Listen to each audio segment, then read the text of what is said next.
సాక్షి life మీ ఆరోగ్య నేస్తం. Subscribe చేయండి.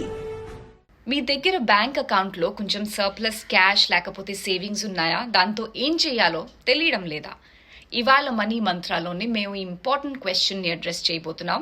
వెదర్ మీరు మీ హోమ్ లోన్ని ప్రీపే చేయాలా లేకపోతే ఆ సర్ప్లస్ క్యాష్ని ఇన్వెస్ట్ చేయాలా? ఈ రెండు ఆప్షన్స్ తన వేరు వేరు అడ్వాంటేజెస్ మీకు ఆఫర్ చేస్తాయి.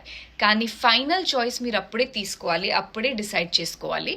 Once you have an understanding me personal financial situation ఎలా ఉందో అండ్ మీ ఫ్యూచర్ గోల్స్ ఏమిటో. ప్రీపేయింగ్ లోన్వి చాలా బెనిఫిట్స్ ఉన్నాయి. మీకు డెట్ తోటి లేకపోతే రుణం తోటి క్విక్కర్ ఫ్రీడమ్ దొరుకుతుంది. హైయర్ లోన్ ఎలిజిబిలిటీ ఉంటుంది ఎందుకంటే మీరు మీ లోన్ని ప్రీపే చేశారు. And of course peace of mind. ఇన్వెస్టింగ్తో మీకు హై రిటర్న్స్ పొటెన్షియల్ దొరుకుతుంది. మీరు మీ పోర్ట్ఫోలియోని డైవర్సిఫై చేయొచ్చు అండ్ రిటైర్మెంట్ లాంటి లాంగ్ టర్మ్ గోల్స్ని సెక్యూర్ చేయొచ్చు. ఈ డిసిజన్ తీసుకునే ముందు మీరు కొన్ని ఫ్యాక్టర్స్ కన్సిడర్ చేయాలి. కరెంట్ లోన్ ఇంట్రెస్ట్ రేట్ ఎలా ఉందో, మీ రిస్క్ టాలరెన్స్ ఏమిటి, మీ ఫైనాన్షియల్ గోల్స్ ఏంటి, అండ్ మీ దగ్గర ఎమర్జెన్సీ ఫండ్స్ ఉన్నాయో లేదో. ఎందుకంటే ఆ క్యాష్ అంతా మీరు ఇన్వెస్ట్ లేకపోతే లోన్ ప్రీపేమెంట్కి యూజ్ చేయకూడదు. సో ప్లీజ్ ఫైనాన్షియల్ అడ్వైజర్స్ని కన్సల్ట్ చేయండి. ఎవరు మీ స్పెసిఫిక్ సిచ్యువేషన్ని అనలైజ్ చేసి మీకు పర్సనలైజ్ గైడెన్స్ ఇవ్వగలరు మీ సిచ్యువేషన్ బట్టి అండ్ మీ గోల్స్ బట్టి.